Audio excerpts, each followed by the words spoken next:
We did a lot of R&D on it because it's not cheap to make and it's not cheap to buy. He had this solution and we R&D'd it and we only dropped it probably in September of 2023 at a short period of time. There was a window about 30 days because then in October we were still figuring out the R&D to make sure it wasn't packed too tight or wouldn't burn uneven.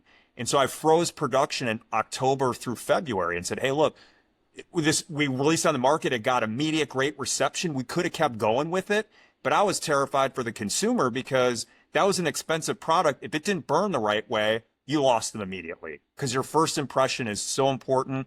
So, and when you roll something like that and you market it and people pay for it, it has to be perfect, right? Otherwise, that's no different than if I went to, again, I use steak as an example. If I went to a steakhouse and paid $50 for a steak and it was not good, I am not going back to that restaurant.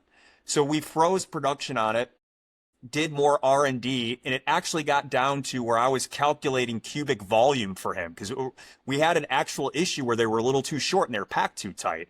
And I said, hey, mathematically, there isn't the proper airflow for these to burn the right way. And so I said, your measurements have to be, I think it was like, I don't remember, maybe like 55 millimeters. We actually got down to the millimeter on how to do this. And then we relaunched it in February 2024. And I don't even think we've had a complaint since, right? We roll thousands of these a month.